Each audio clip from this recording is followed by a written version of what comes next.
In these uncertain economic times, you've got to do whatever you can to save money. One of our biggest expenses can be our cars, especially when unexpected repair bills hit. Not anymore. If you own a vehicle with less than 130,000 miles, is less than 12 years old, has a warranty about to expire, or even no warranty at all, you could stop paying for car repairs. Roadside assistance, towing, and rental coverage are all included. Don't wait for the next repair. Make one free call right now to see if you qualify. If your vehicle is less than 12 years old, has less than 130,000 miles, even if it's out of warranty, paying for car repairs can become a thing of the past. Call us right now and get your car protected before your next repair bill hits. Get protection and no more repair bills. Call 800-696-1030. Again, 800-696-1030. That's 800-696-1030.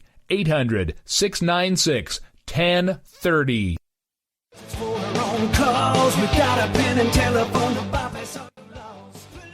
All right, folks, this is Rick Robinson with you. I want to tell you about some friends of mine from a company called Security Enforcement Specialists. When I ran my security agency for 12 years, I worked with one of these partners on a daily basis. He's been involved in this agency now, and with his other partner, they do have over 30 years of experience in the private security industry. If you own a business and you need someone to keep you or your customers or residents safe, then I highly recommend contacting Security Enforcement Specialists today. Give them a call at 405-703-1796. Again, that's 405-703-1796. Again, tell them Rick from K98 Talk sent you. Like I said, if you need the help, they are here for you. So make sure that you go look them up, check them out, and see what they can do. Wrong way. Welcome to the place.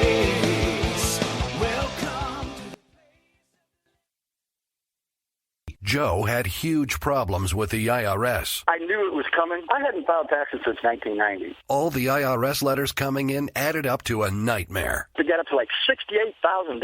My heart started beating fast. It's like, there's no way, man. I mean, I ain't going to be able to do this. Then they stopped his paycheck. So that's when I started making phone calls and found U.S. Tax Shield. U.S. Tax Shield went to work immediately. They just took the bull by the horns. What blew my mind is he called the IRS right then and there. So why is U.S. Tax Shield A+ rated with the Better Business Bureau? Joe knows. They saved me a ridiculous amount of money. If you owe more than $10,000 to the IRS or state, choose the company Joe chose, U.S. Tax Shield. It was the best decision I made. U.S. Tax Shield is the way to go. Life is good. Thank you, Lord. Call 800-471-3287. U.S. Tax Shield. Boo-rah. Yes.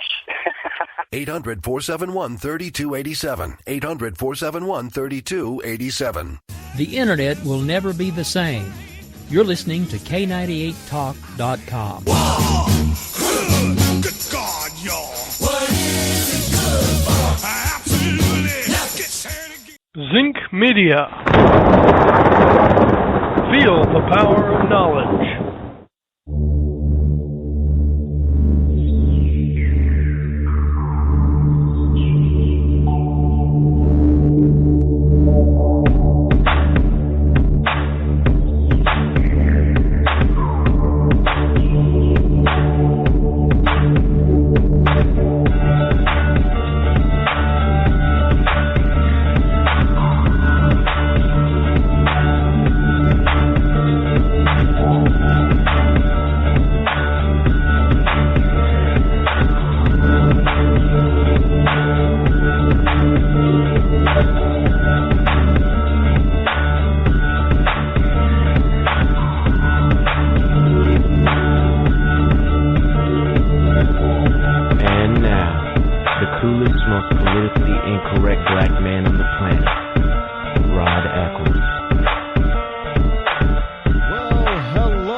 Studio somewhere within the great granite state of New Hampshire, where the state motto is live free or die. It is not big government or bust, and I know this because I checked again today, so it's still live free or die. It is Friday.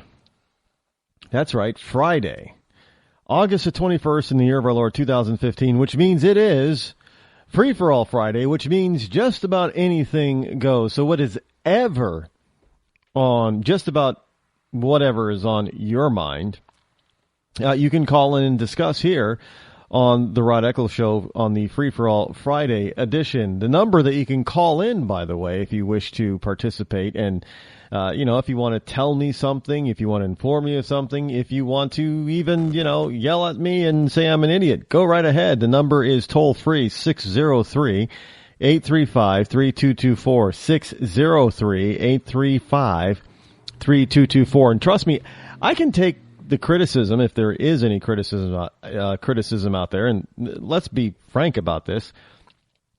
It's going to be very difficult for you to have criticism of me and have it stick, because I'm almost always right. And in order for you to have criticism of me, of what I've been espousing over the past, this past week, or at any time actually since 2009, you would have to, in order for you to do that, I would have to be wrong about your particular topic, which is highly unlikely. And it's highly unlikely not because I'm so smart, but simply because I use historical fact, historical data, and logic. Basically, common sense. So that makes it a little bit more, makes it nearly impossible to actually successfully criticize me. Because I know a lot of people are probably thinking, well, liberals, one of the reasons why liberals do not like to take me on or debate me as time goes on is because I don't take things personally.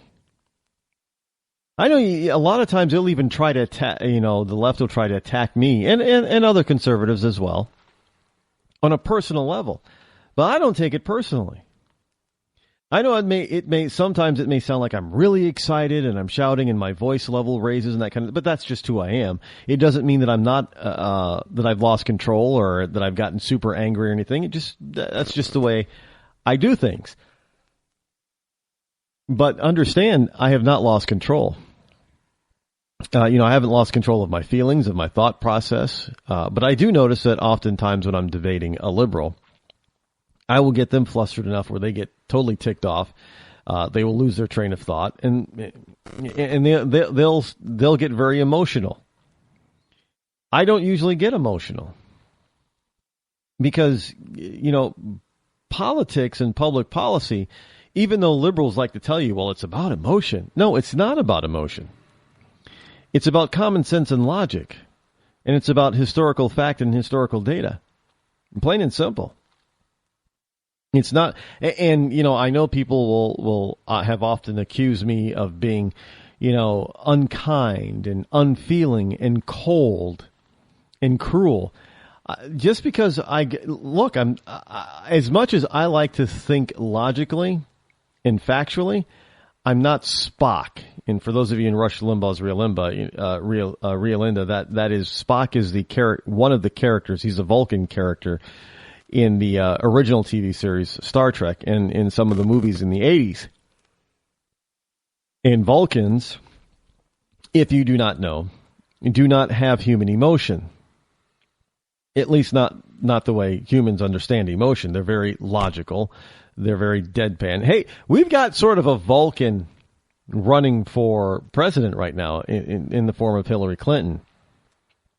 I mean, if you ever listen to her really speak, there isn't much emotion in her voice. She sounds kind of robotic. I mean, if you want to go into the 80s and early 90s with continuing with the Star Trek theme, the Star Trek Next Generation, Data, the android on Star Trek The Next Generation, has more emotion and humanity than Hillary Clinton does. Look, I'm telling you the truth. I mean, just listen to the woman speak. I mean, I don't sound anything. You'd be hard pressed to say, well, geez, Spock and other Vulcan characters sound like Hillary Clinton. No, Hillary Clinton sounds more robotic and emotionless than they do. And they're not even real characters. They're not even real people, so to speak. They're just fictional characters that somebody, Gene Roddenberry, dreamed up. So if you want to try to I always invite liberals to call the show because, look, I'm giving you a challenge. If you want to try to throw me off my game, if you want to try to get me really emotional, if you want to try to tick me off or show me up as being some cruel, cold-hearted, bigoted, whatever, sell out Uncle Tom Black man, then go right ahead, 603-835-3224. And the reason why you people have stopped calling on the left is because the word has gotten out about me. And they just can't, you can't do it. You just can't. You can't win. And Rod, what is all this about winning? We don't have to win. We just need to get our points. Well, the point is, I don't need to worry about winning because you liberals do not have a point. That's my point. You don't have a point because you're not correct about any of the public policy, right? Look, one of these stupid memes that erroneously talks about the success of the Obama administration and their policies running on top. One of the memes talks about, how successful the Dow is. Well, the Dow is collapsing. The economy has never taken off under Obama.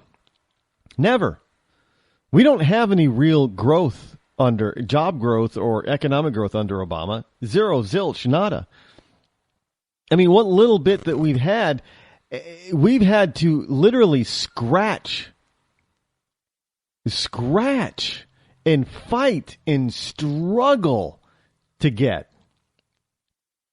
Even in spite of what Obama has done to us, the people, and our economy, we've managed to eke out a little bit, and simply because of the will of the American people who are still working and who want to work. We're doing the legwork here, and we have to do more of it than we used to. In order to get results, far less satisfactory results than we used to. So we're working longer, harder to eke out meager results because we just as a nation and a people will not seem to give up and give in that easily. Now, granted, we have nearly 100 million people who used to work who don't work now. They're not in the labor force, which gives this U3 number, which gives the Obama administration a lie. A path to a lie to say that the unemployment rate's it's 5.3 or 5.4 or it's 6% or what have you. As it was going down, I told you people. I told people over and over and over again that the only way that Obama was going to get reelected is if, because remember back when they said unemployment was, 10.4, I think was the high. Remember when I said, and you can go back into the archives. I think you can get these archives on Blog Talk Radio from back then, from 2010, 11. I said back then, and I was right. I said back then, again, I was right. I can't help it. Just being logical and commonsensical. And Ecclesiastes know what's right. And for those of you in Rush Limbaugh's Ria Linda, Ecclesiastes are basically fans of the Rod Eccles Show. I guess by fiat, they're fans of me and my wisdom, whatever it is. They're fans of that. They study that. So they're Ecclesiastes. But I said back then that if Obama was going to get reelected, that the unemployment rate was going to have to be below 8%. It was going to have to be at 8% or below. And I said, now you watch as they methodically over the next whatever time frame to the general election in 2012, that you were going to see the unemployment rate systematically fall, in that it was going to get under 8%. And lo and behold, that kept happening. The unemployment rate kept going lower and lower. And even though the economy wasn't growing, they weren't creating new jobs. more people were falling out of the labor force, yet and still the unemployment rate kept dropping until it hit, I think it got 7.9%. And I said then, now Republicans have a problem. Mitt Romney has a problem. Mitt Romney is probably going to lose this election because unemployment is now below 8%. And lo and behold, Mitt Romney lost the election. Because the lie was told by the Obama administration that unemployment was below 8% when it really wasn't. It was still at the real unemployment number was still above 12% at the time. And that the lamestream media was going to tout this false, fake number, this useless number, and that they were going to promote it. And they did promote it. And people thought, well, maybe things aren't so bad after all. What he's doing is actually working. So we need to give him another chance. We can't change now. What he's doing is actually working. That's what a lot of people who voted for Obama a second time, who now regret doing that, are revealing. Well, we thought he was on the right track because, things were supposedly changing. They weren't changing, but that's what the lamestream media led us to believe because the Obama administration was giving us all these fake numbers and fake data, this unreal data that said that whatever Obama was doing was actually working. And it wasn't. And it's still not. It's still not working. In fact, today I heard all over the place today that, Obama will be leaving office and leaving the Democrat Party in the weakest, worst position that they have been in since the end of World War II. Really? And people think, the other day when I was on Rachel Hammer's show, there was a liberal who called in. His name, all I know is that his name was Richard. At least that's what they called him. He called in, and he was trying to chat because Richard was also a black man. And he was trying to chastise me about, how everybody loved Obama and that they love Obamacare. I said, well, that's a lie. You're spouting. I'm not even going to say that Richard believes in this lie because I don't think he does. But he's just out there because he was trained by liberal, radical Saul Alinsky-ites, to continue telling lies, and enough people will eventually believe you. But how, Obama was so loved, and that his policies were so loved, and that the Democrat Party was so loved. And what I did not get a chance to tell him is that really, if he was so loved, why is it in two midterm elections, even though Obama was reelected in 2012, why in two midterm elections in 2010 and 2014 were the Democrats so shellacked that over those two election periods, they have a net loss of over 1,000 seats across the country at various levels of government. And I got to tell you, that number, the numbers that it was like 700 and something changed hands in 2010. It was the biggest peacetime transfer of power in world history. But if you take, well, there was a slight reversal. The Democrats regained very few seats along with Obama's reelection in 2012, but in 2014. Not only did they lose what little they gained, but they even lost even more. And in 2014, what happened? They also lost the Senate. Well, they didn't fully lose control of the Senate because, we have a couple of rhinos who are in the Republican leadership in the House and in the Senate. But at least in name only, by party affiliation, Democrats lost even more ground.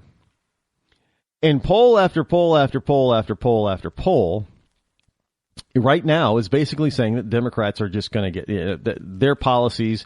Nobody trusts them. They're being thwacked. They're being throttled. They're being hammered. They're being, wapowed, if you will. It wasn't that remember the old campy Batman TV series? Love that thing. Just think about whenever Batman and Robin used to get in a fight with the bad guys, like the Joker and the Riddler and Penguin and their minions. And every time, they'd really swing and really get a good swing in, or a good swing got in on the Batman or Robin, there was, the big cartoon kapow or bam that came across the screen, right? Well, this is the same thing just picture that every time somebody talks about how the Obama administration lost in 2010 and 2014. Just bam, kapow. They got shellacked. And what Richard doesn't want you to know, which is really kind of stupid because it's just out there. I mean, you can't not know this. And poll after poll after poll, even liberal-leaning polls are showing that the American people do not like Obamacare. They want it gone. They did not like, they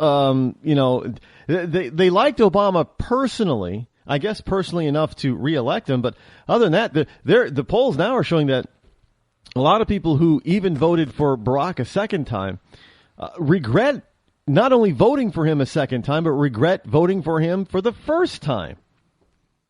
Now, I don't know when you've had, polls either right-leaning or left-leaning that you had so many people who had voter remorse, not only for the most recent past election, but the one before that. So you didn't have people expressing that kind of remorse for electing and re-electing Ronald Reagan. You didn't have that kind of regret for people who elected or re-elected George W. Bush. But my gosh, are they out there in numbers with their regret for re-electing and electing Barack Hussein Obama. Now, this is the kind of stuff that liberals just don't like to hear. And they always try to get you by saying, well, give us a link. And see, as I've said, I've learned about this give me a link type of stuff. I don't play that game anymore. Homie don't play that anymore.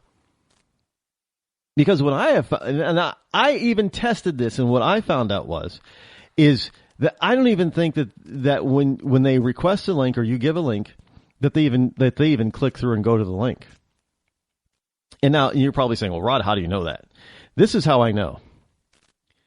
I know that if they ask for a link or demand a link or you just offer a link, they will demagogue and dismiss that link as being useless. It's right wing. It's all that kind of stuff. It's full of lies.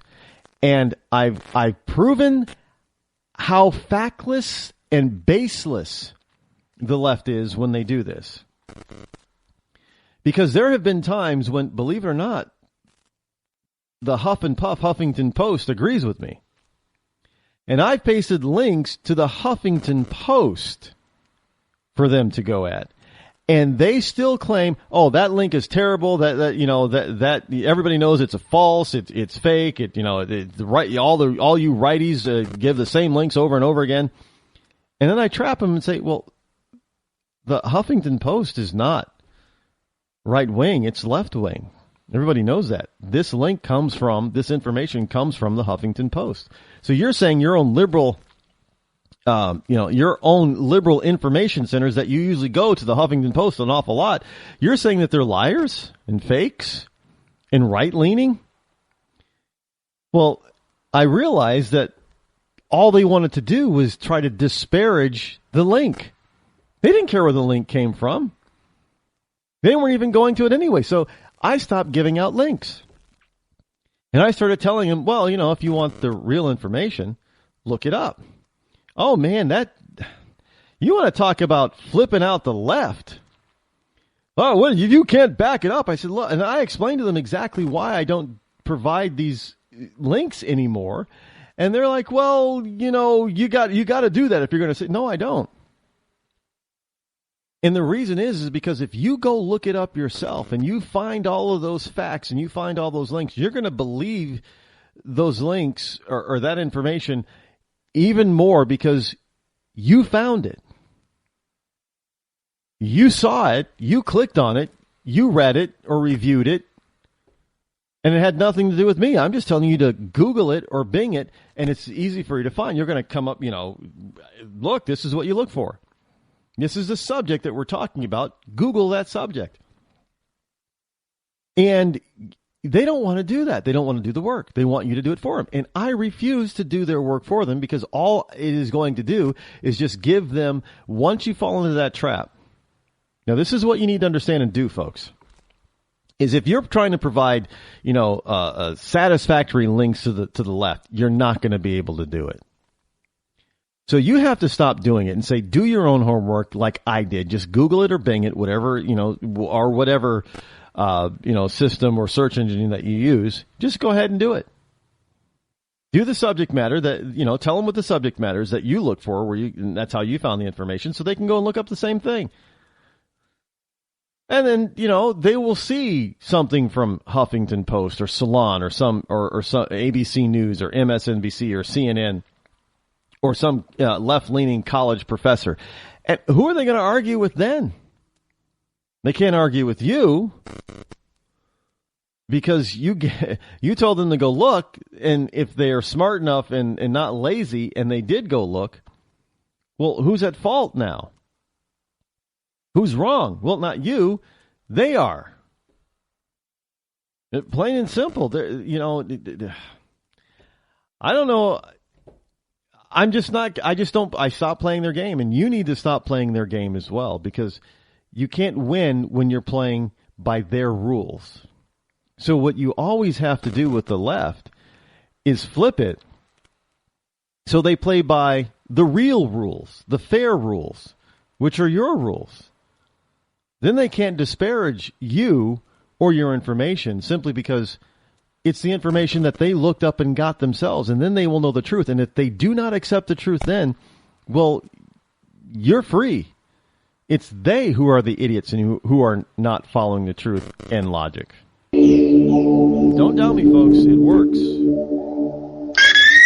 When our water heater broke down last month, it was a nightmare. It took 5 hours for the plumber to show up, and he charged us a couple of $100 just to come out. Then it cost another $1,800 to put in the new water heater. By the time it was all said and done, I felt like I'd been taken. But what else could I do? The smartest thing you can do is get a home warranty from American Residential Warranty. Their home warranties pay to repair or replace all your major appliances when they break, and they will break, and at the worst possible time. Call American Residential Warranty right now for free information on home warranties starting at just pennies a day. Don't wait for your refrigerator to stop running or your ceiling fans to stop turning. Call American Residential Warranty right now. Ask how you can save up to 50% on washer and dryer coverage. Just call 1-800-616-8010. That's 1-800-616-8010. Again, 1-800-616-8010. Call now. Did you ever look at the stains in your coffee cup and then realize that's exactly what happens to your teeth? Power Swabs is the 5-minute solution to get your teeth white without visiting the dentist. This is Ben Gordon with Power Swabs, and if your teeth are stained from coffee, tea, or smoking, all it takes is 5 minutes with Power Swabs. In 5 minutes, you'll see an average of 2 shades whiter teeth, and in 7 days, 6 shades. It's clinically proven to whiten natural teeth as well as caps and veneers. The secret is a tooth detergent that was developed by Dr. Martin Ginniger that lifts stains off of your teeth. Best of all, there's no messy strips or trays that you have to leave in your mouth for an hour. Just swab your teeth for 5 minutes and you're done. To try Power Swabs risk-free, call 1-800-291-5140. That's 1-800-291-5140. I guarantee your bright white smile will have your friends talking about how great you look. Try it risk-free today. 1-800-291-5140. That's 1-800-291-5140. Tired of paying outrageous prices for Viagra? Well, we have great news for you. Now you can finally get Viagra at huge discounts. Healthy Man allows you to save up to $500 on Viagra. Why pay U.S. pharmacy prices of $15 per pill or more when you can get Viagra for less than $3 a pill? Call today and get 40 Viagra pills for only $99. This can cost as much as $600 at your local pharmacy. You can't afford not to call us. If you want Viagra at the lowest prices, never pay $15 $15 a pill pharmacy prices again. Get Viagra for less than $3 a pill. Call 800-595-2614 today and save up to $500 and get 40 pills for just $99. Healthy Man is fast, easy, and affordable. Operators are waiting at 595-2614 to take your call now. Call 800-595-2614. That's 800-595-2614. Again, 800-595-2614. I considered suicide so I wouldn't put my family through all the pain. Many of our warriors are returning home from the battlefield, only to face a new war as they struggle with devastating injuries. At Wounded Warrior Project, we understand. We're there to help. Even though you think you're broken, you're not. It's the physical and the emotional healing that Wounded Warrior Project provides. With a gift of just $19 a month, you can join Wounded Warrior Project. You'll help provide critically needed programs and services that rebuild lives. Beautiful. There you go, buddy. The ongoing needs of our wounded and their families will continue for many years to come. Now is the time to show your support. Call now or go online with your gift of just $19 a month and we'll send you this Wounded Warrior Project blanket. It made me feel that there's people out there that care about us. After this event, we can finally maybe start to heal as a family and move forward. We need your help. The families are hurting. For many of our wounded heroes, the greatest casualty is being forgotten. That's why your gift of just $19 a month is so important. Please call or go online right now.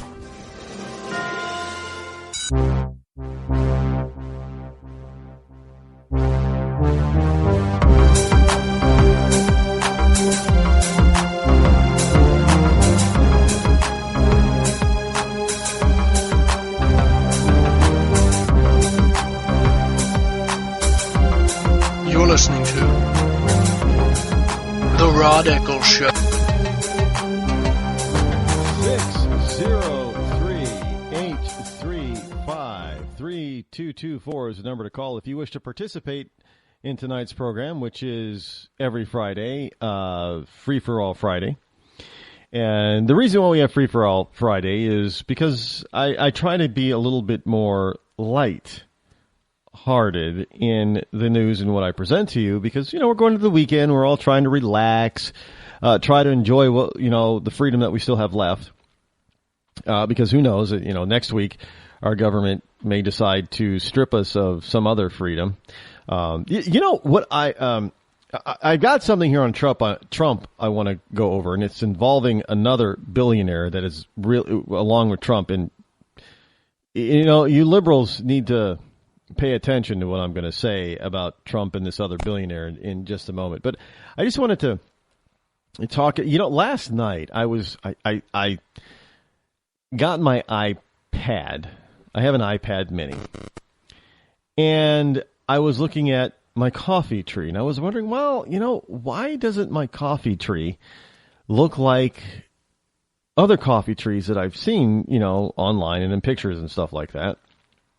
And most of them are in the ground outside in on mountainsides or in coffee plantations in South America. And I just wanted my tree doesn't look like those. It doesn't look that full and bushy. And it had flowers on it earlier this summer. And then the flowers died off. And I was wondering, what am I doing wrong with this? Why isn't it?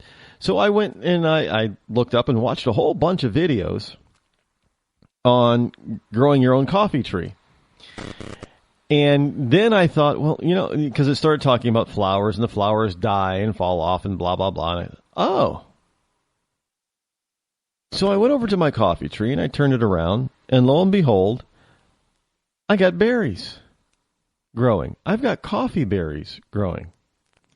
Now, granted, it's only a handful of them, and I'm definitely not even going to be able to get a taste out of them, but I could, they could grow to fruition and fruit up and ripen, and I could use them to plant more coffee trees. But they were, and I say that because I didn't bother to look for berries after the flowers died off and fell off. And the only time that I did that was sitting here last night after the program for about 3 hours, looking on YouTube, looking up, people's different experiences and how to grow a coffee tree plant. And then, of course, as always happens, I did digress and get to learning how to grow other kinds of plants from seeds, like avocados and pineapples and oranges and lemons. And I found out why I never seem to be able to grow a lemon tree from a lemon seed. Because there's certain things that you really need to do in order to grow a lemon tree off of a lemon seed. And I didn't do any of that stuff that they were doing online. So, you can kind of learn from stuff. But I bring this up because simply for the fact is, and yes, my coffee tree, it looks, it's not a coffee tree bush, but it's a rather beautiful plant. Maybe I should take a picture of it and post it online. It's a rather beautiful plant. It's got these wonderful, gorgeous, deep green, waxy, shiny leaves on it. And the thing is getting tall. It's probably about 5 feet tall now. And I don't know how old it is. I've had it for 5 years maybe now. And I got it from Home Depot. And at Home Depot, in this one little small pot, they were probably 6-inch tall plants. That's about as big as they were. And in one pot, there were 3 coffee plants.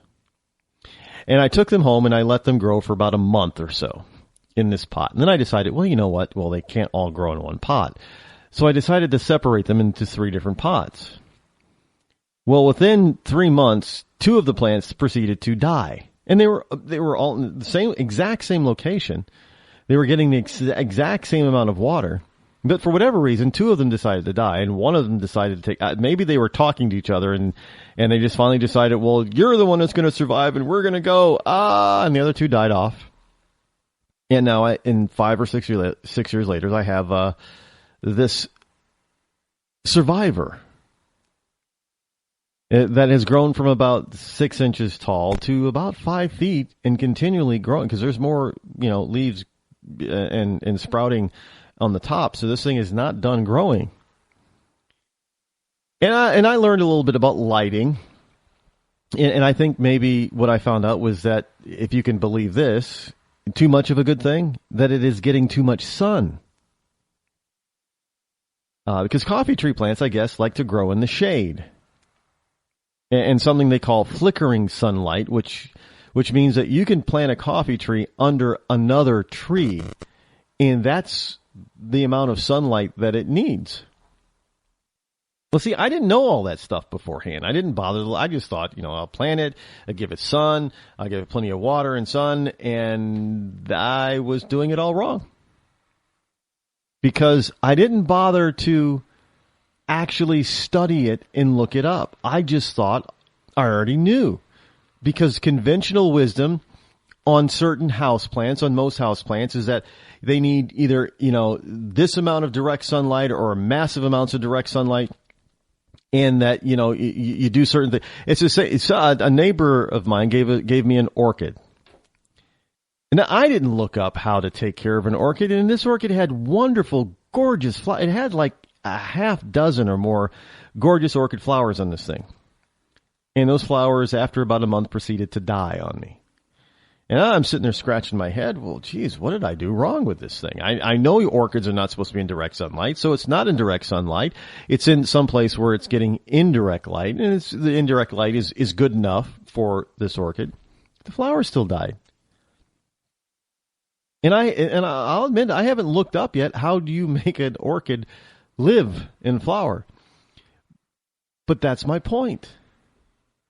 Because we think we know something, because we think we have the conventional wisdom, and it doesn't go the way that we expected, planned it, or wanted, and then we go and look up what we should have, at that particular point, what we should have looked up before in the beginning, and we find out that our conventional wisdom was all wrong.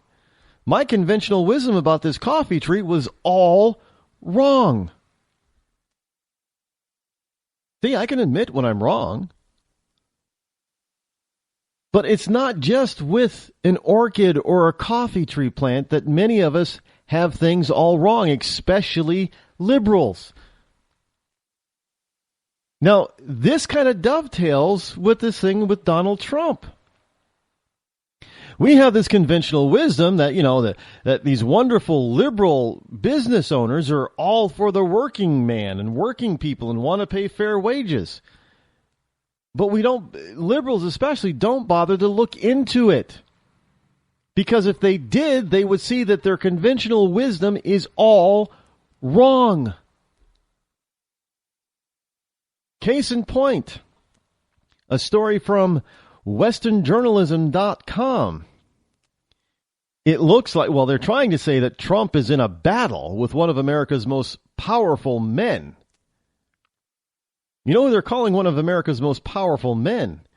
Billionaire Mark Zuckerberg. That's right. Zuck owns Facebook, so I guess he does have some power and some sway. That would be the conventional wisdom, right? But the conventional wisdom is that we know that Zuck is a big liberal, that he's a big Obama supporter, and therefore, if he's a big liberal and a big Obama supporter, that he's going to love this whole idea of paying people what they're worth. He's probably all for $15 an hour minimum wage, right? Well, that would be the conventional wisdom, but you would be wrong. Now, this is what Zuck had to say about Trump's immigration plans, or illegal immigration plans. He says what's absurd is not just these plans, but that those who would seek to represent Americans as president are falling all over themselves to support backwards policies. In other words, Trump says, we got to send all the illegals home. We've got to control immigration, both legal and illegal. You've got some candidates out there like Santorum that's saying we need to shut down even legal immigration for a couple of years until we can get a handle on this thing. Well, all of a sudden now you have some of these wonderful liberal icons and business leaders out there who are throwing up their hands and saying, oh, wait, hold on, time out. No, that's a bad idea. But now why would they be saying it's a bad idea? Well, basically the story goes on to say is that days after Republican presidential candidate Donald Trump offered an immigration plan that would power down a visa program. Now pay attention to this.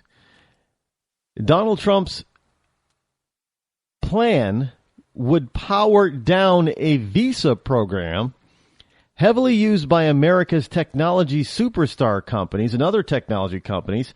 A pro-immigration reform group founded by Facebook founder Mark Zuckerberg has replied to this by claiming Trump's plan would cause vast economic devastation. Because Zuckerberg and all his wonderful high-tech business owner gurus out there realize that they can pay immigrants, legal and illegal, on visa or not, a lot less than an American citizen person with the same skills and knowledge. That's what they want. Now understand this whole notion that if we stop having all these immigrants do these jobs, then there's going to be vast economic devastation because, they won't be able to hire anybody. Well, here's the problem. We have nearly 100 million Americans, natural citizen Americans, who are unemployed. Now, the vast majority of them are not idiots. They're not stupid.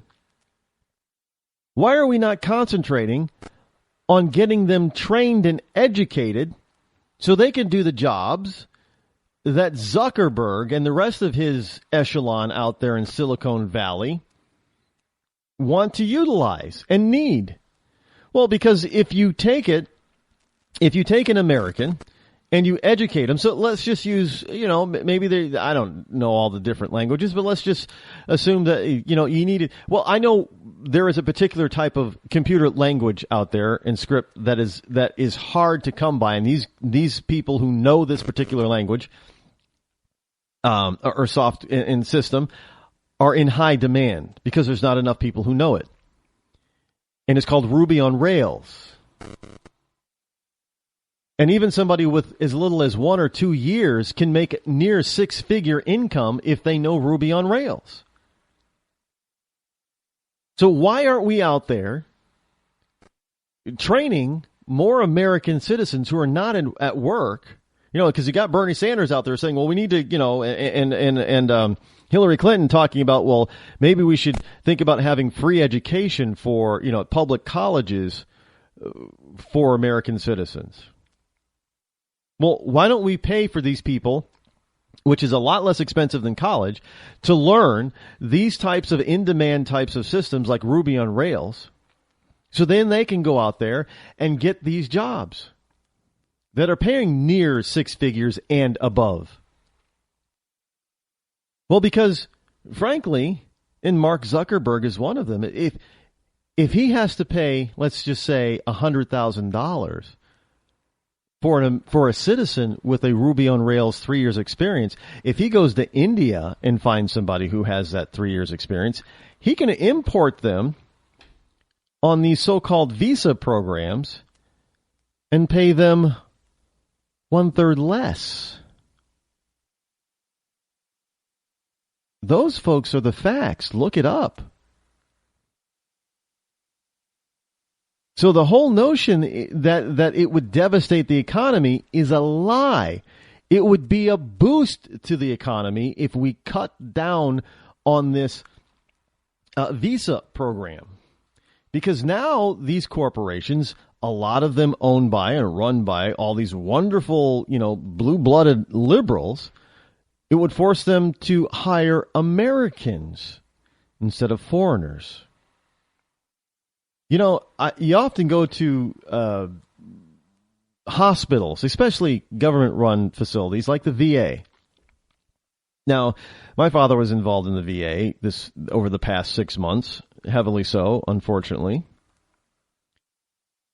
And one of the things that I learned and saw at the VA, at least in my father's case, dealing with what my father's health issues were and the specialties that he needed as far as medical doctor specialties, more than 90% of them were foreign born.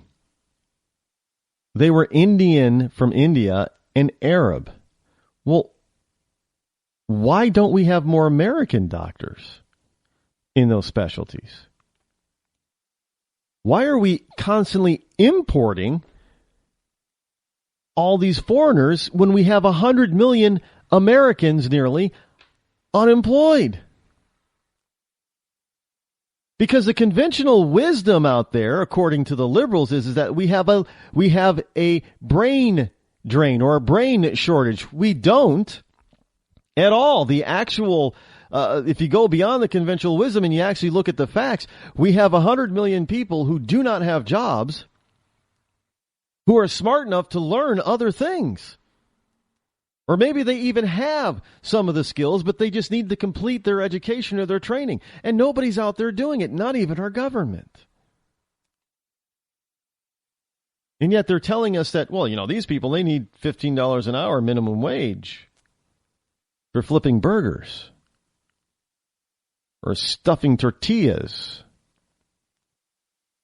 How about we give them a real education for real opportunity and real growth and real jobs that pay real salaries that will blow a $15 an hour job away? Now, I don't know about you, but if I'm sitting at McDonald's earning 10 or 15 bucks an hour, and all of a sudden I find out there's a program for me to get trained to learn a computer language like Ruby on Rails, and if I know if I successfully complete this, and I go to work for a U.S. company, that I'm going to earn a minimum of $60,000 a year, possibly $100,000 a year, at least within 2 or 3 years, I'm going to be able to command that kind of income. Wouldn't you do it? Absolutely, you do it. Because, in the short term, it's going to take you, maybe 6 months to learn this, but it's not going to college and getting a degree. But after that, your life is set for the rest of your life.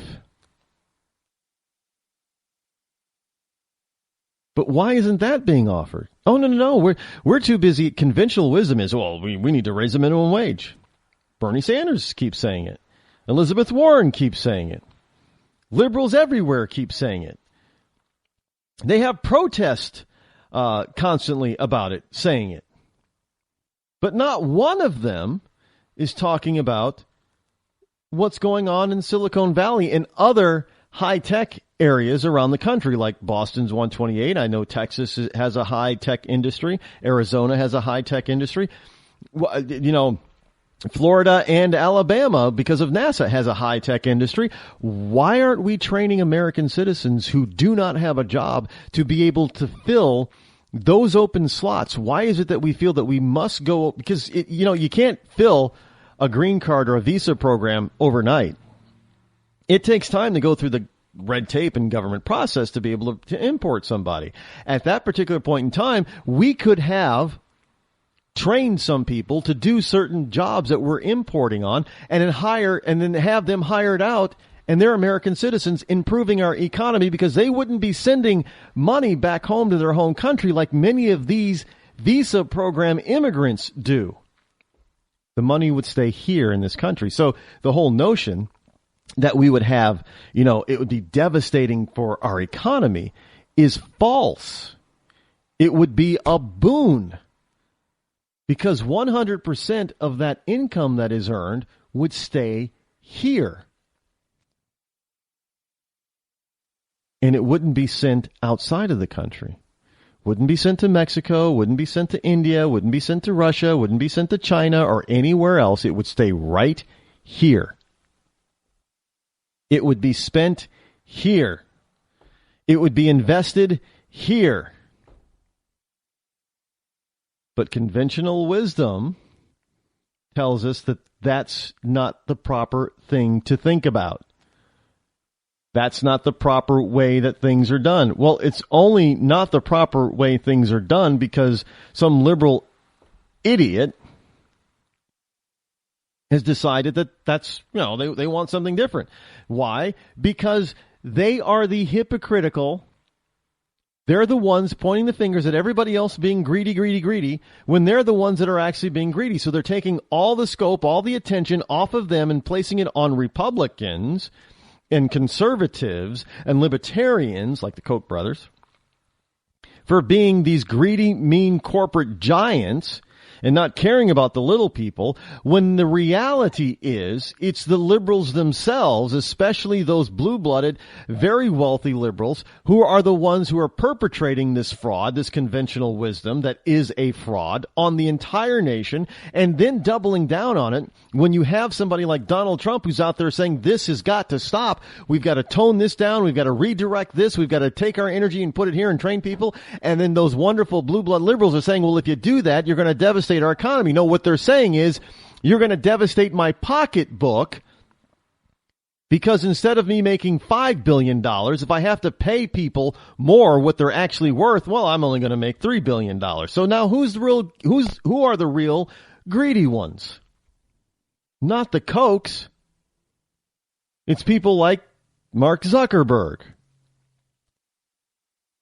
Well, look, I fully understand, Zuck's got a lot of power, sure, because, Facebook, it has a lot of power. But in this particular case, he doesn't have power because of his money. He has power because you and I utilize his platform. And let's face it, he's not the only one with a platform. As we know, there were other platforms besides Facebook, or before Facebook, that were just as, well, I'm not going to say just as popular worldwide, but at the particular point in time, they were highly successful. Remember Friendster? Oh, everybody, if you were getting on the internet, you had to have a Friendster account. Where's Friendster? Friendster doesn't even exist anymore, does it? And then everybody left from Friendster and said, no, there's something better. MySpace. MySpace opened up this type of, platform. So now it's more open and you can do this with MySpace and that with MySpace. And MySpace got huge. And then, Tom, whatever his name is, decided to sell MySpace and he made a killing off of it. He earned like $500 million off of selling MySpace or something ridiculous at the time like that.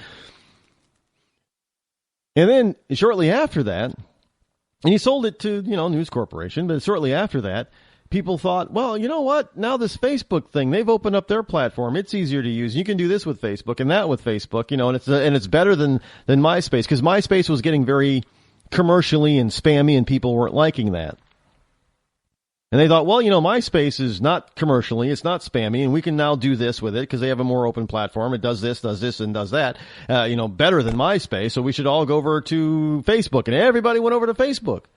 And Facebook grew by leaps and bounds. And then all of a sudden people start complaining, and they're still complaining today. Well, now Facebook is getting too corporate-y and too spammy and too commercially, and there's too many ads and this and that, and people are complaining. And people are actually leaving Facebook.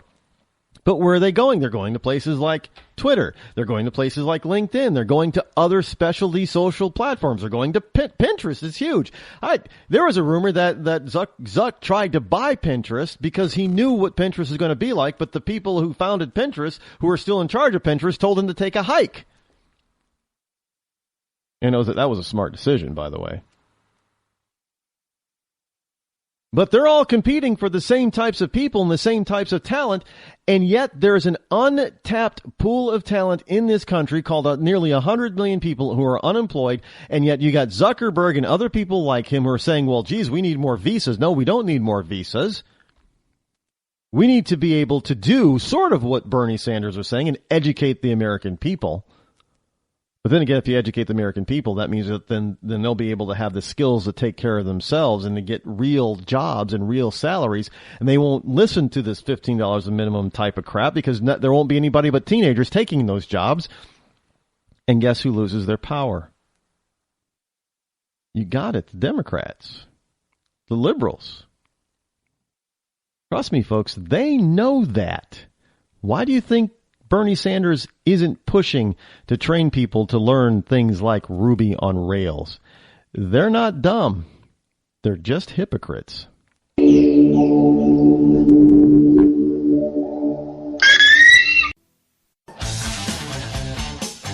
leader in talk radio on the internet, right here on K98Talk.com.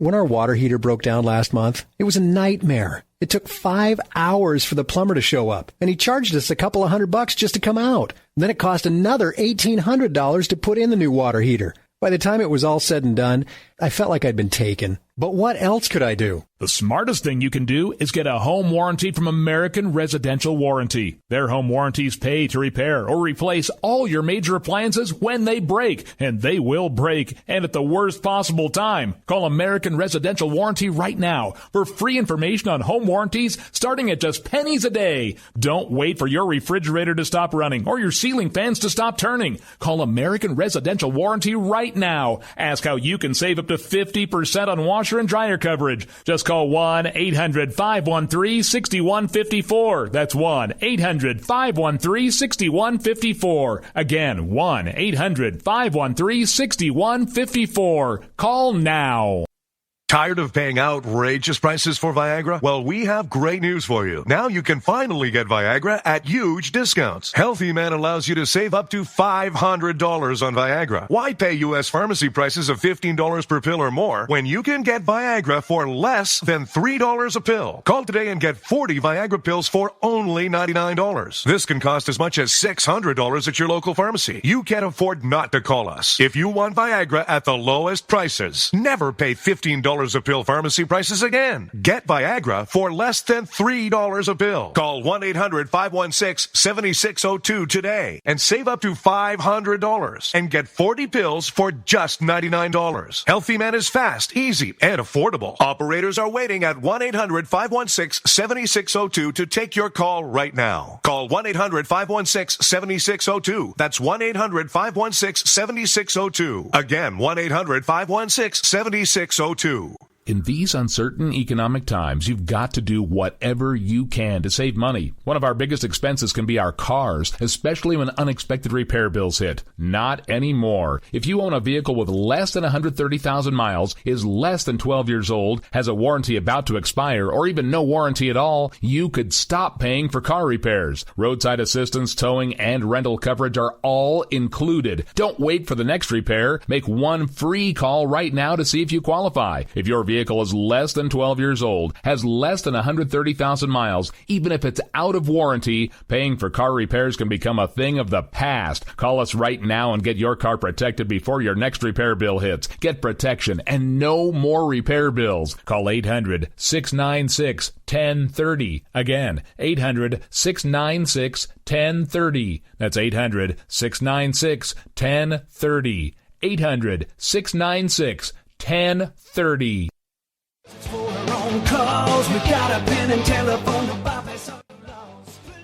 All right, folks, this is Rick Robinson with you. I want to tell you about some friends of mine from a company called Security Enforcement Specialists. When I ran my security agency for 12 years, I worked with one of these partners on a daily basis. He's been involved in this agency now, and with his other partner, they do have over 30 years of experience in the private security industry. If you own a business and you need someone to keep you or your customers or residents safe, then I highly recommend contacting Security Enforcement Specialists today. Give them a call at 405-703-1796. Again, that's 405-703-1796. Again, tell them Rick from K98 Talk sent you. Like I said, if you need the help, they are here for you. So make sure that you go look them up, check them out, and see what they can do. The wrong way. Welcome to the place. Welcome to Joe had huge problems with the IRS. I knew it was coming. I hadn't filed taxes since 1990. All the IRS letters coming in added up to a nightmare. It got up to like $68,000. My heart started beating fast. It's like, there's no way, man. I mean, I ain't going to be able to do this. Then they stopped his paycheck. So that's when I started making phone calls and found U.S. Tax Shield. U.S. Tax Shield went to work immediately. They just took the bull by the horns. What blew my mind is he called the IRS right then and there. So why is U.S. Tax Shield A+ rated with the Better Business Bureau? Joe knows. They saved me a ridiculous amount of money. If you owe more than $10,000 to the IRS or state, choose the company Joe chose, U.S. Tax Shield. It was the best decision I made. U.S. Tax Shield is the way to go. Life is good. Thank you, Lord. Call 800-471-3287. U.S. Tax Shield. Boo-rah. Yes. 800-471-3287. 800-471-3287. The Internet will never be the same. You're listening to K98Talk.com. Good God, y'all. What is it good for? Absolutely. Let's get Zinc Media. Feel the power of knowledge.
Across the globe. It is I, your lovable host, Rod, coming to you live from my bunkerized home studio, somewhere within the great granite state of New Hampshire, where the state motto is still live free or die. It is not big government or bust. It is Friday.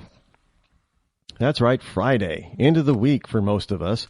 August the 21st in the year of our Lord 2015, which means it is free for all Friday, which means basically that, we try to keep it a little bit lighter on the subject matter on Fridays as we slide into the weekend and hopefully trying to, I know you're getting a lot of so-called data dumps from government today. There's probably thousands and thousands of pages of stuff, and a lot of it is probably stuff that we need to know, but, it happens on Friday. So we don't really pay a lot of attention to it, especially now because, we're into hour number 2 here already. I mean, talk about this being, I already know that this is the fastest 2 hours in the internet talk radio, but good grief. Did we really go through 60 minutes already? Just went that fast. I'm sure by somebody's standards it was really only 30 minutes. But anyway, if you'd like to participate, if you have something on your mind, and, Free for All Fridays means it's just about anything. You just have to keep the subject matter decent. But the number to call to join in on the conversation is toll-free 603-835-3224. Again, that number is toll-free, 603-835-3224. People have asked me, well, you seem to be well-versed on a lot of different subjects. And I say, well, I read a lot, I pay attention, I watch a lot of informative stuff. I listen, I pay attention to what's going on out there. It's not that, I just do it through, it comes to me by osmosis almost, and I just do it on a daily basis. I just don't tune out. And so sometimes people ask me, well, is there any subject that you will not touch? And I say, well, it's only subjects that I know very little or nothing about. I mean, how can I talk about those types of subjects? So, and they say, well, anything that you know something about, you're gonna get into, no matter how controversial. And I always say, well, probably the more controversial, the better, because that's the stuff that really needs to be talked about and discussed and figured out. And one of the things that, conventional wisdom is that you don't argue with people. You don't talk to people in polite conversation about politics and what? Religion. I know that some of you are thinking, oh my, Rod is going to talk about religion. Yes, I am. So if you are easily offended by religious conversation, I'm going to tell you now, you probably will not want to listen. But I will say this, especially if you are Catholic, you're going to want to pay attention to me. And I know some people are out there are putting their hands on their heads, like Macaulay Culkin did in Home Alone. He did it on his face, but you're probably, holding your head like, no, don't do it. I'm afraid of nothing. And I'm afraid of nothing because I speak logic and fact. So therefore, I'm speaking the truth. So how can I be afraid of the truth? Jesus Christ said the truth shall make you free. So if I'm speaking the truth, how can I be afraid of that? Because you're going to offend all kinds of people. Rod, you can't. Well, you know what? I'm not afraid of offending people. If people get offended by what I say, that's not my problem. I don't know how many times I got to remind people of that. If you get offended, I really don't care. It's not my problem. You have to look at it and look at yourself and ask, well, why am I offended by this? You're most likely offended because your preconceived notion or your conventional wisdom was just challenged and you were found wrong. That's why you're offended. You heard the truth that everybody else seems to be afraid to tell you. Well, I'm not afraid to tell you. And I'm going to go right for the top. I'm going to talk about Pope Francis. Now, Pope Francis has been talking about for a while of visiting our southern border. And I learned today that, I was reminded today that Pope Francis at one point was looking at possibly, crossing the border, making some sort of gesture about crossing the border. And he wanted to speak to immigrants, legal and illegal immigrants, making some sort of a gesture towards our policy of illegal. Can I ask a question? Why is it that the United States is the only country that is supposed to welcome with open arms illegal immigrants? Nobody is ever talking about any other country, and I mean no other country on this planet is being pressured by everybody else on the planet to accept and keep and hold and assimilate, or not even really assimilate, but to have and legalize illegal immigrants.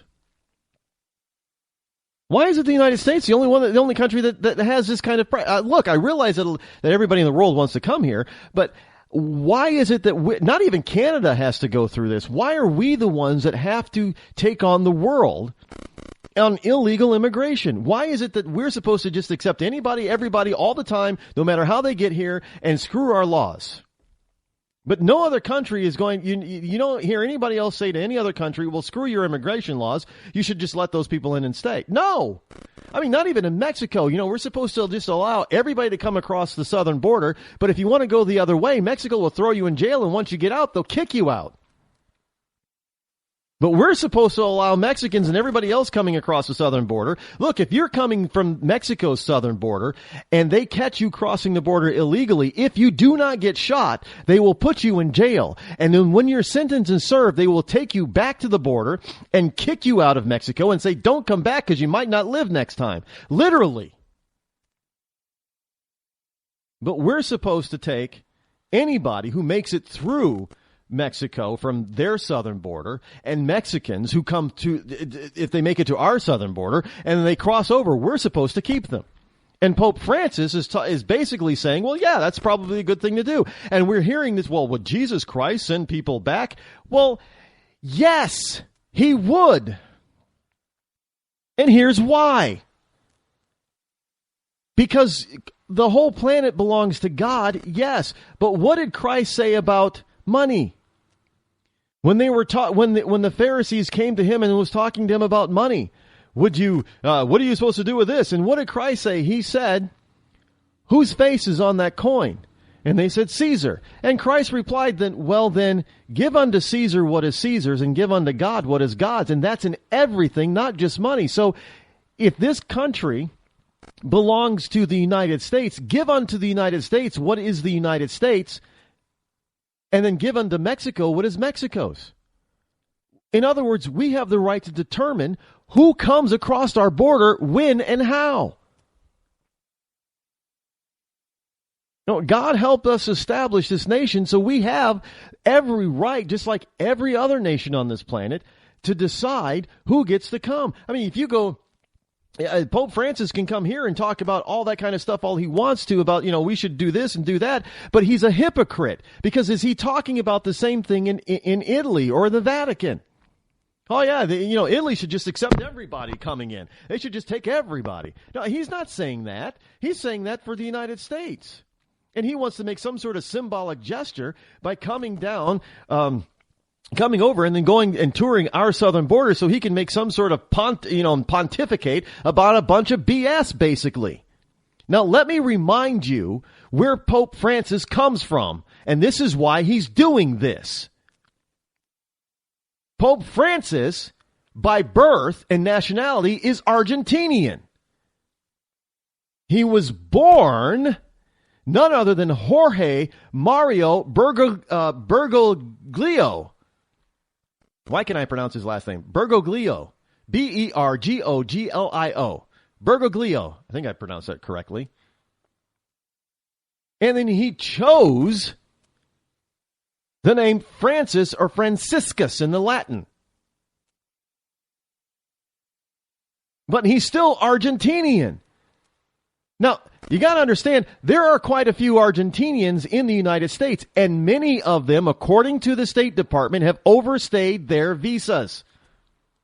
In other words, They may have gotten here legally, but they're staying illegally. Why? Because they don't want to go back to where? Argentina. By the way, Pope Francis has sort of promoted socialism, which Argentina is. So don't give me this whole notion, well, Rod, you're just being a little bit controversial. No, I'm telling you the freaking truth. And that's what's going to offend a lot of people. Now, understand this. I'm not Catholic, so, I don't give some sort of special reverence to the Pope. By the way, again, a fact, the Pope is elected by a bunch of men. Not appointed by God. He's elected by a bunch of men. And not only is he elected by a bunch of men, but he had to, what? Campaign for the office. Plain and simple. Now, I'm not bad-mouthing the Roman Catholic Church, because, if you wanted to have a religious lesson, I could go down that road, but I'm not. Because that's irrelevant to this current conversation. Pope Francis is Argentinian. He has a specific interest along the southern border because it represents some of his kindred, some of his people, if you will. And we know, because of the State Department tells us so, that there are a number of Argentinian nationals who have overstayed their visas, so now they're in this country illegally, so basically they are illegal immigrants now.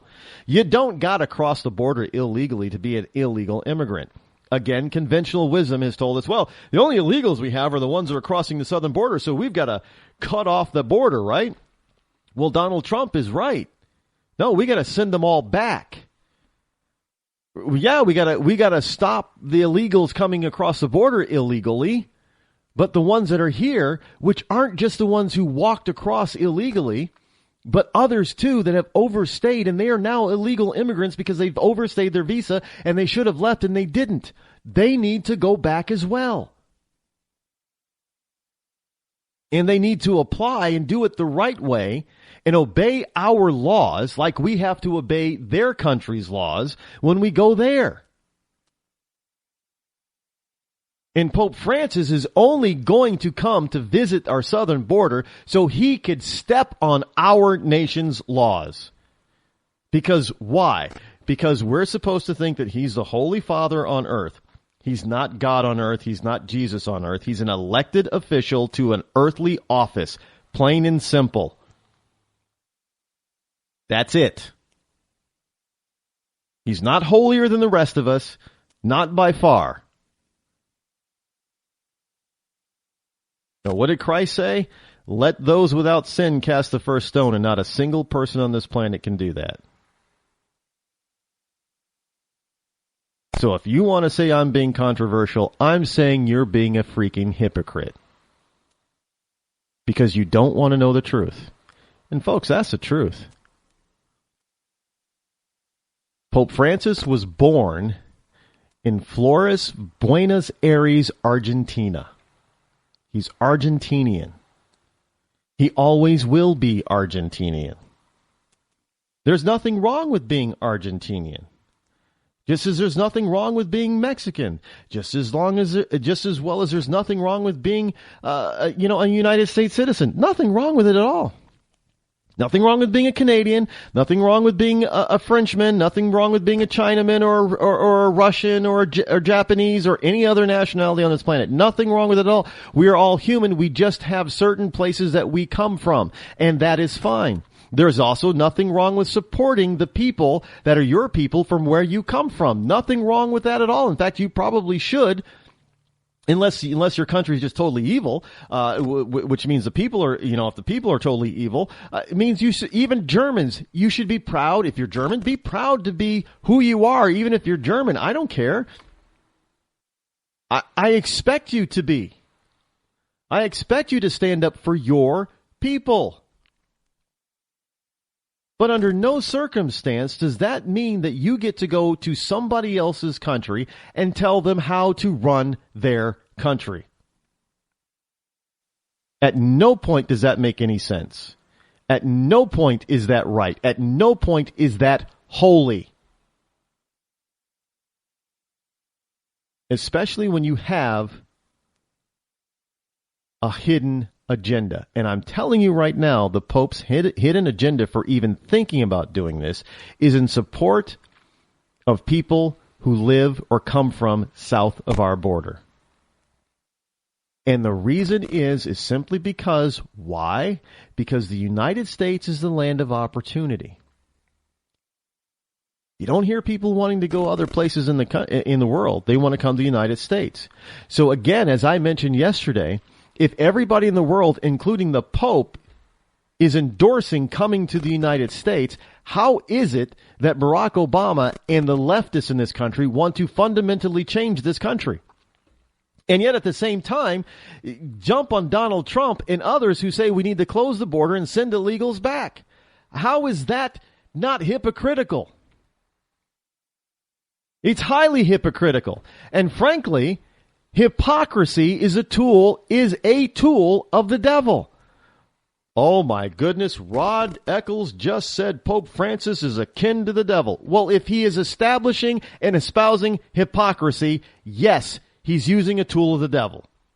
Again, that's the truth. That's biblical. That's not me. That's biblical. So let's get it under control here. And if you don't like what I'm saying, and if you're going to prove me wrong, give me a call. Try to call me out on it. The point is that not a single person will, because when you stop and think about it, you'll find out and figure out I'm right. And you know what?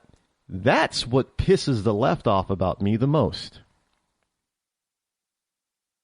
Because no matter what I talk about, it is something that I am versed in, that I know about, and I'm right about it. And you can't argue with somebody who's right, because they'll shut you down every time. Now understand, I am not denigrating Catholicism. Let me make that very clear. I am not denigrating Catholicism. But that does not mean that just because your cardinals elected somebody, that all of a sudden that particular elected official is holier than thou. Look, hey, here in the United States, we've gone through a number of different trials and tribulations with the Catholic Church hierarchy. Remember the 90s with some very prominent cardinals being caught up in the scandal of boys, altar boys, being sexually abused. Were they wrong? Were we wrong to challenge these cardinals who knew about this kind of stuff and behavior going on, and transferring priests and fathers all over the place to try to, cover it up? No, some cardinals got rolled, if you will, and were forced to retire and quit. Well, this is no different. We didn't look at the cardinal and say, well, the cardinal is holier than thou because he's a cardinal of the Catholic Church, so we can't challenge him on this stuff. No, that's not what we said, and that's not what we did. The cardinals were wrong. The priests were wrong. And so now I'm saying the same thing about the Pope, who used to be a cardinal. Understand that. He was once a cardinal. I don't look at any human being as being holier than thou, and that is above reproach or criticism. If they're wrong, they're wrong. They're human beings. They're sinners just like you and I. And frankly, God does not hold, them in higher esteem. Because remember, if you're going to speak biblically again here, the Lord our God is no respecter of individual persons. He doesn't care if you're a ditch digger or the President of the United States. He's going to hold you accountable all the same.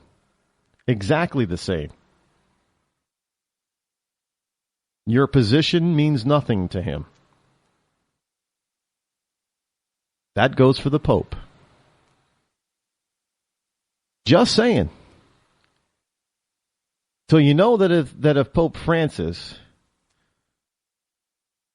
comes to the United States, and he's supposed to visit sometime soon. I don't follow the Pope. I never followed any Pope, not even John Paul the First or the Second. I'm not Catholic. Sorry, I don't follow where the Pope is going to be. I understand how people find, look at this particular person or this office with reverence and godly fear and that type of thing. But understand, he's still a human being. He's still a man. He's still a sinner, just like the rest of us. And if he does not, I happen to be a Christian, believe in Jesus Christ as my Lord and Savior. And I believe that if the Pope, I don't care if he's the Pope or not, if he does not come to accept Jesus Christ, even if a bunch of cardinals elected him to the post of Pope of the Roman Catholic Church, if he does not personally accept Jesus Christ as his Lord and Savior, he's not getting into heaven. And his title as Pope is not going to save him from the fiery depths of hell. Now, if that's the case, and if that's true, and it is, then there's no way in hell that the Pope is above reproach and criticism when he does something wrong. Period. So if you want to come at me, you better come at me with something other than that. Because I will just start spouting off Bible quotes to you. And you won't be arguing with me, you'll be arguing with God, and you're gonna lose that argument every time. Every time. 100% of the time you will lose. Just saying. If you want to know more information about the Pope, look it up. I did. And I know some people are probably out there saying, well, he's not Argentinian. Yeah, he is. I know some people are thinking, well, he wasn't really born. Well, yeah, he was. He was born in 1936, by the way. Man is 78 years old. And like other popes, at some point he's going to pass away and face God personally. Just like every single one of us. So if that's the case, then he is not above criticism when he is wrong, because God will judge him. And we have a duty to make sure that he stays on the godly path. That's just the truth. When our water heater broke down last month, it was a nightmare. It took 5 hours for the plumber to show up, and he charged us a couple of $100 just to come out. And then it cost another $1,800 to put in the new water heater. By the time it was all said and done, I felt like I'd been taken. But what else could I do? The smartest thing you can do is get a home warranty from American Residential Warranty. Their home warranties pay to repair or replace all your major appliances when they break, and they will break, and at the worst possible time. Call American Residential Warranty right now for free information on home warranties starting at just pennies a day. Don't wait for your refrigerator to stop running or your ceiling fans to stop turning. Call American Residential Warranty right now. Ask how you can save up to 50% on washer and dryer coverage. Just call 1-800-616-8010. That's 1-800-616-8010. Again, 1-800-616-8010. Call now. Did you ever look at the stains in your coffee cup and then realize that's exactly what happens to your teeth? Power Swabs is the 5-minute solution to get your teeth white without visiting the dentist. This is Ben Gordon with Power Swabs, and if your teeth are stained from coffee, tea, or smoking, all it takes is 5 minutes with Power Swabs. In 5 minutes, you'll see an average of 2 shades whiter teeth, and in 7 days, 6 shades. It's clinically proven to whiten natural teeth as well as caps and veneers. The secret is a tooth detergent that was developed by Dr. Martin Ginniger that lifts stains off of your teeth. Best of all, there's no messy strips or trays that you have to leave in your mouth for an hour. Just swab your teeth for 5 minutes and you're done. To try Power Swabs risk-free, call 1-800-291-5140. That's 1-800-291-5140. I guarantee your bright white smile will have your friends talking about how great you look. Try it risk-free today. 1-800-291-5140. That's 1-800-291-5140.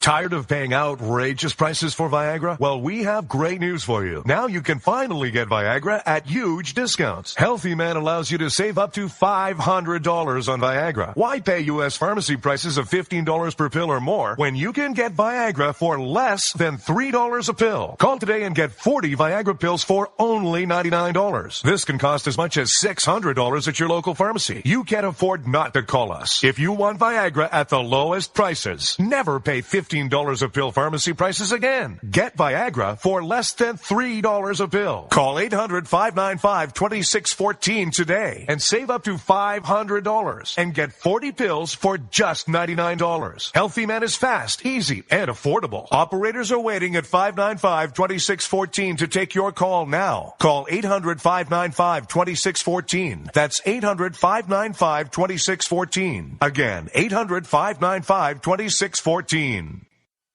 I considered suicide so I wouldn't put my family through all the pain. Many of our warriors are returning home from the battlefield, only to face a new war as they struggle with devastating injuries. At Wounded Warrior Project, we understand. We're there to help.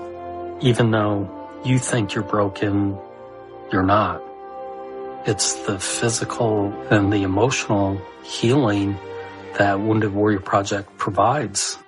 With a gift of just $19 a month, you can join Wounded Warrior Project. You'll help provide critically needed programs and services that rebuild lives. Beautiful. Woo! There you go, buddy. The ongoing needs of our wounded and their families will continue for many years to come. Now is the time to show your support. Call now or go online with your gift of just $19 a month and we'll send you this Wounded Warrior Project blanket. It made me feel that there's people out there that care about us. After this event, we can finally maybe start to heal as a family and move forward. We need your help. The families are hurting. For many of our wounded heroes, the greatest casualty is being forgotten. That's why your gift of just $19 a month is so important. Please call or go online right now.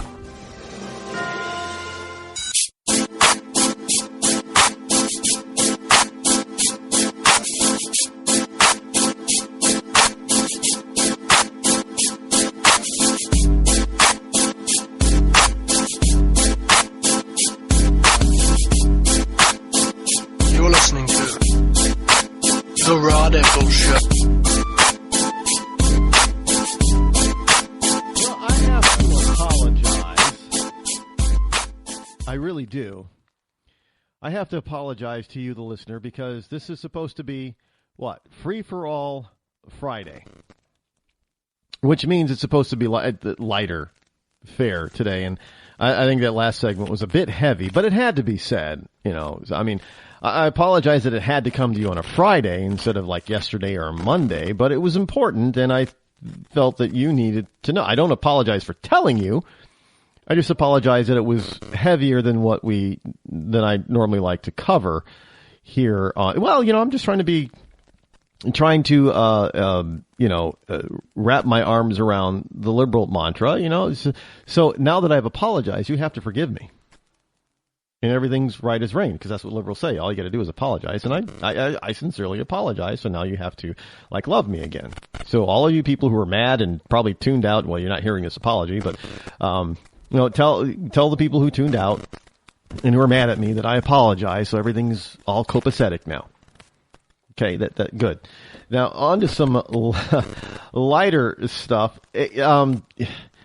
Well, speaking of immigration, by the way, I mean there's this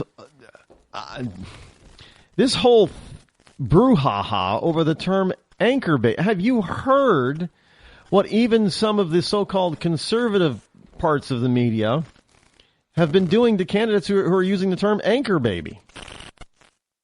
You know, look, I'm not going to get into the 14th Amendment, which really does not allow for, like some people say, does not allow for anchor babies. It does not grant that at all as a fait accompli. And this is where Ted Cruz, by the way, is wrong on this. Because, there are a lot of, Ted Cruz is saying, well, if a person's born here, then he's American citizen. No, he's not. Here, the baby's not.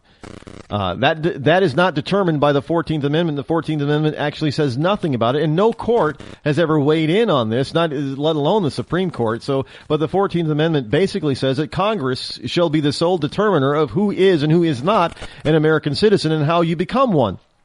Plain and simple, that's the Constitution. Not that, this whole notion that, well, yeah, if they get here, we have fostered this egregious and erroneous notion that if a pregnant woman, if you're 9 months pregnant over there and you come across the border and you drop that kid here, that the kid is going to be an American citizen automatically, and that now that kid is going to be an anchor for you and the rest of the family to be able to come over. Actually, literally, until I really looked at this and heard all the arguments about it and the people talking about it and reading the Constitution again, it does not say that. So really, if we as American people wanted to challenge all of those kids, those dreamers who are anchor babies, technically speaking, according to the Constitution and according to Congress, they're not U.S. citizens. Just saying. And that's kind of heavy for today, too, so we're not going to really go deep into that. But the whole term, because Trump ignited the fire with the term anchor baby, and they were trying to get Trump to say something else, and Trump is like, well, give me a term that's better to use in that. And I'm going to say the same thing. If you don't like the term anchor babies, well, what's a better term? Because that's what they're acting like. That's what they're used for, as an anchor to bring people here. No.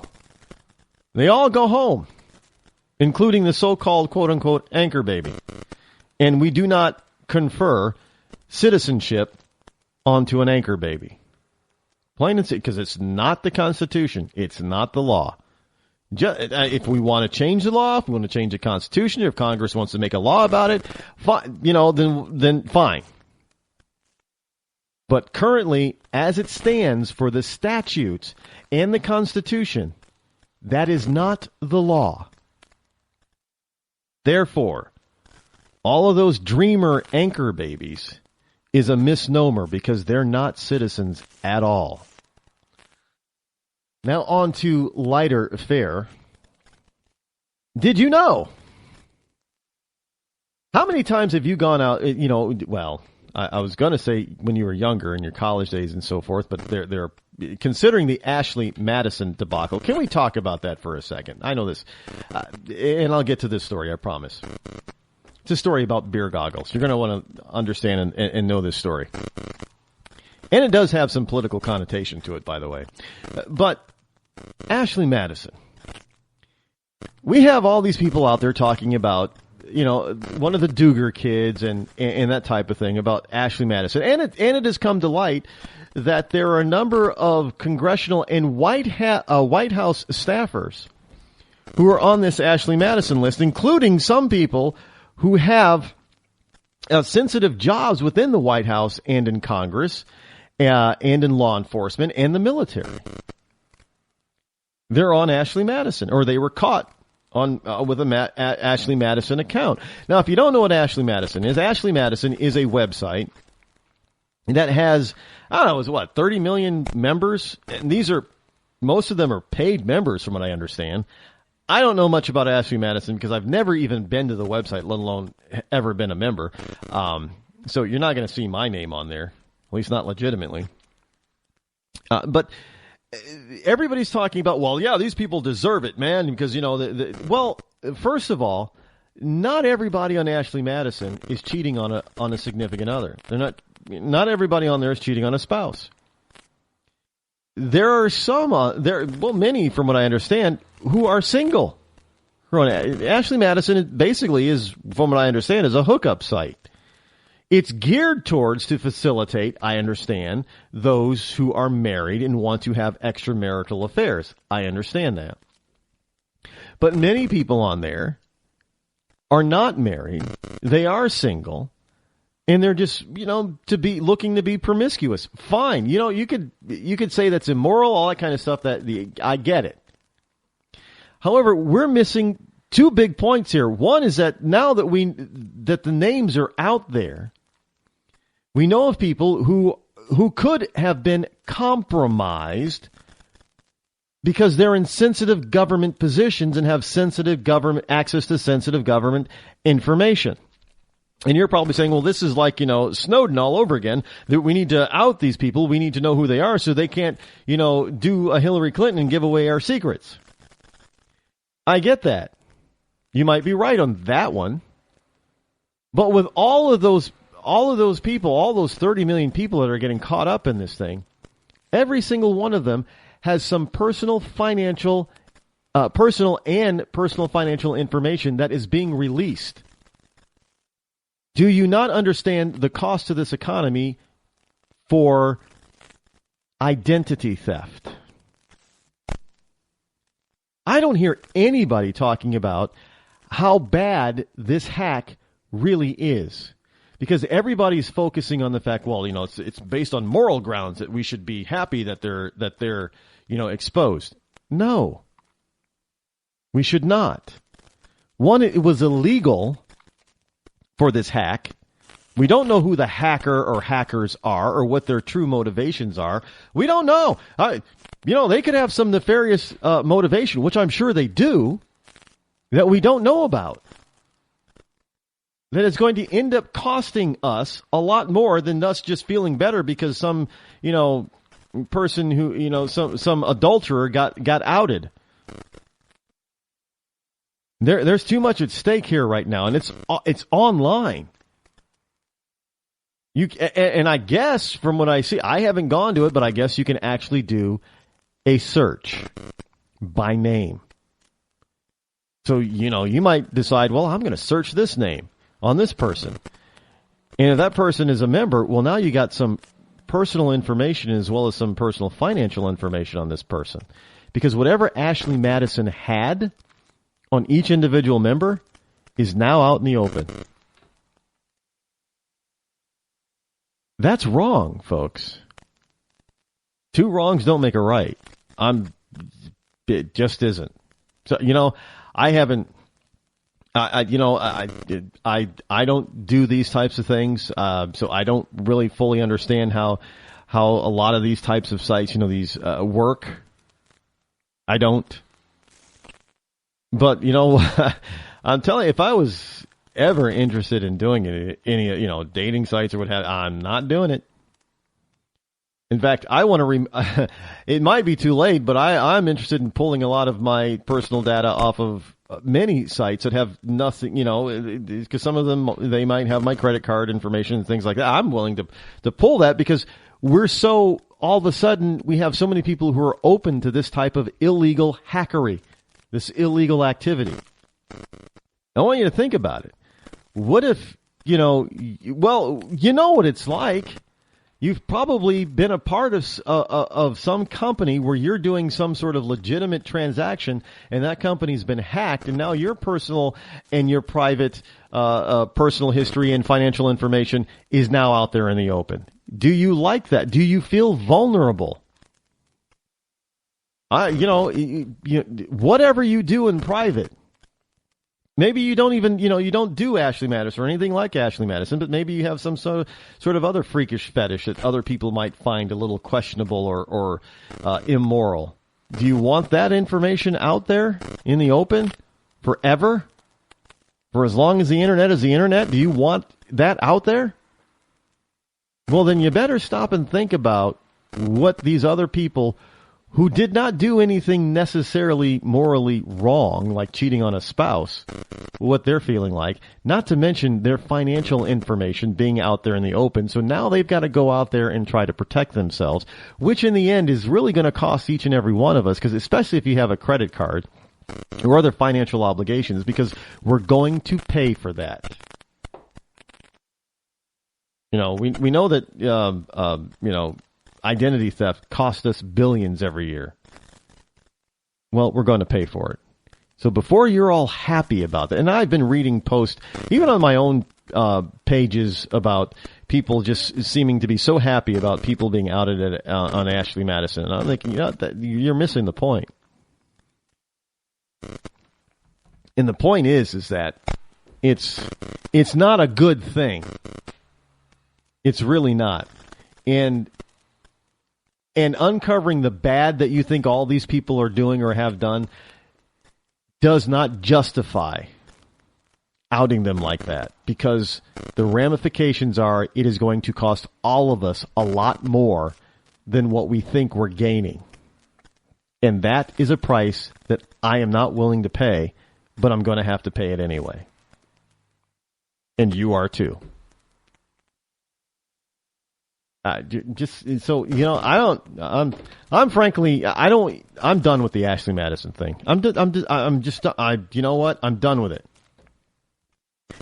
It was nothing more than a blackmail inquisition of the owners of Ashley Madison. And let me tell you something, it was more than just shutting the site down. I guarantee you that as this thing progresses, you will probably find out that there were some sort of financial or other types of demands made on the company that owns Ashley Madison, or people from Ashley Madison, or some certain members of Ashley Madison that everybody refused. That's going to come out. I would not be surprised if that type of thing actually did exist and happen, and this is why we're where we're at with Ashley Madison, and because nobody wanted to pay anything. Guarantee. Now think about this. Why wouldn't the owners of Ashley Madison want to protect their customer base? Because the reality is, all they would have to do is say, we're shutting down Ashley Madison, but we're going to transfer your account to a different club or a different site or something like that. And if you want to stay aboard, then you can. If not, that's all they had to do. But they said no for a reason. So there has to be more than just this, the known demand of shutting down the site. That's a red herring. I'm sorry, but it is. Yeah, I'm skeptical of the whole thing. I really am. And, that's because I know people and I know what people's motivations are. And oftentimes those motivations are not what we're told that they are. I've experienced that kind of stuff firsthand. So, yeah, you can call me a little bit cynical if you want, but it's just human nature. It's humankind. It's just the truth. Now on to the story of beer goggles. And this is from the Daily Mail, dailymail.com, which is actually dailymail.co.uk. co.uk. Evidently, there was a study done about the so-called beer goggles. Now, it's usually college age, maybe high school kids, and college age people that have experienced this or think about this. And I'm sure that there are many people of different age groups out there, including middle-aged and older people, who believe this old wives' tale as well. But as it turns out, now I guess there was I guess somebody was inquisitive enough to actually try to take this on and try to figure out if it was actually true. The myth about beer goggles. You have a few drinks, maybe too many drinks, and people that supposedly that you would not find attractive when you were completely sober, sans alcohol in your system, all of a sudden, because you've had a few or a few too many, you find them more attractive. Well, evidently there was a study out there that was done. Now, pay attention, because you're going to need to pay attention to this, because you're going to need to know this, because the weekend is coming. And this is very apropos for the weekend, because what do we, as Americans and anybody else out there in any other country, people normally drink on the weekends, right? Because, they got to work during the week for those people who actually have jobs and work. But you don't drink overly too much during the week. It's no longer the 1960s, and this is not the age of Mad Men. So people tend to wait till the weekend, like Thursday, Friday, Saturday, to drink. And, even Sundays, to a certain degree, because especially during football season, so they wait for the weekend. And people often go out more often on the weekend.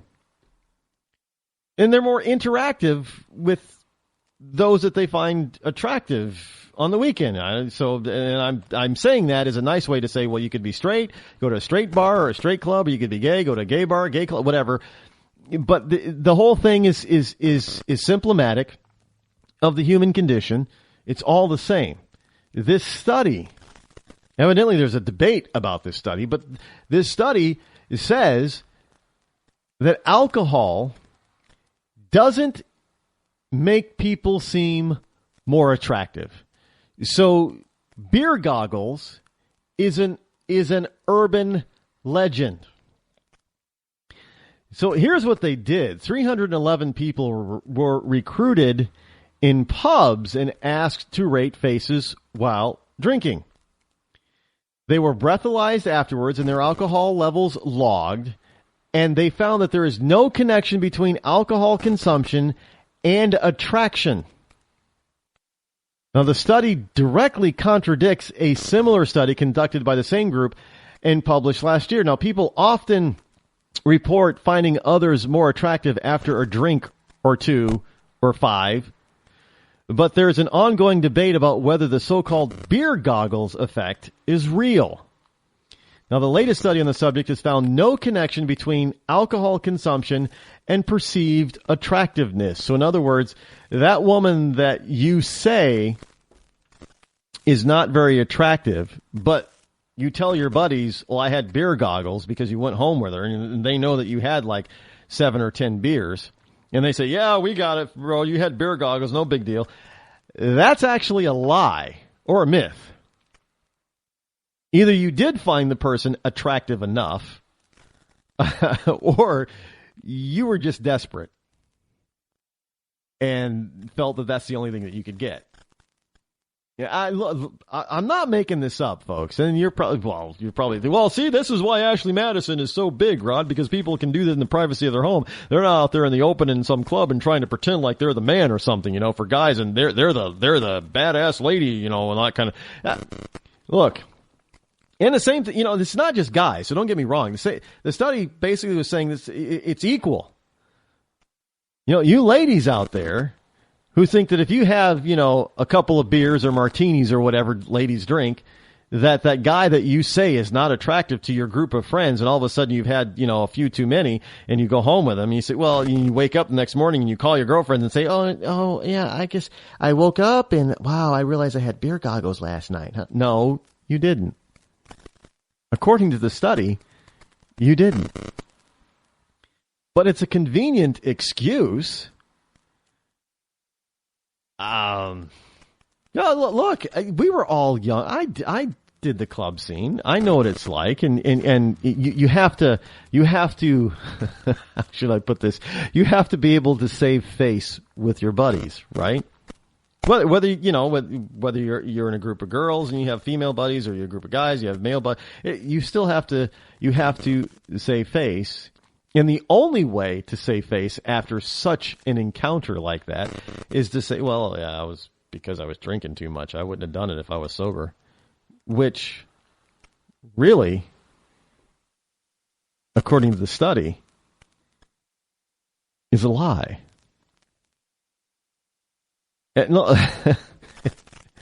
So when you're out this weekend and you're imbibing in alcoholic beverages and you're having a good time and you're with a bunch of friends, or even if you're by yourself and don't be a Barney Stinson.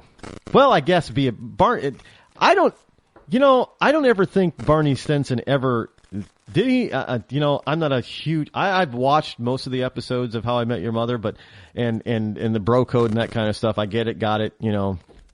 But I am not such a huge fan that I can name every single Barney Stinson conquest. Did he ever use the excuse of beer goggles?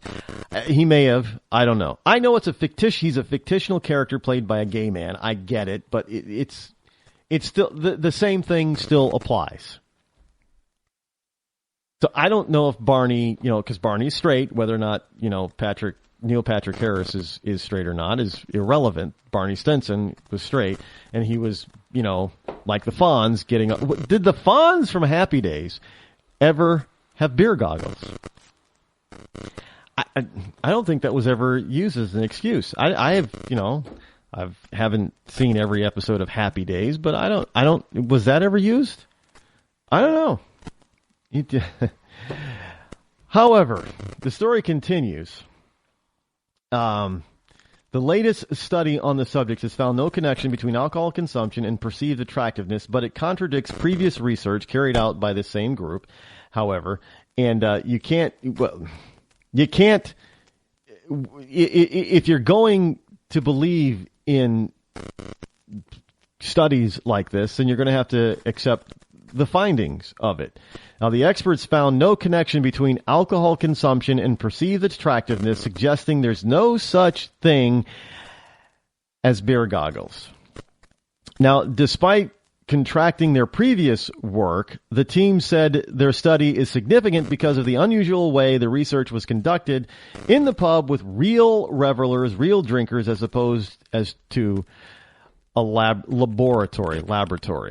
So, God forbid you're out there, in a laboratory, but God forbid you're out there in the real world seeing how real people react to other real people doing real people things, like in this particular case, drinking alcohol, and how people react to other people and their attractiveness when drinking alcohol, and does it change at all, and does that increase promiscuity if they've been drinking?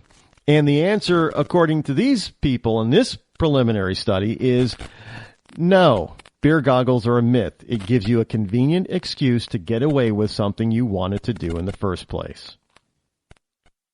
Have fun out there, folks, and be careful. That's our sound news that we are out of time for tonight and this week, so we'll be back here on Monday. Have a great weekend. Be safe, folks. I'm Rod Eccles. This has been the Rod Eccles Show. I'm out.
The leader in talk radio on the internet, right here on K98Talk.com.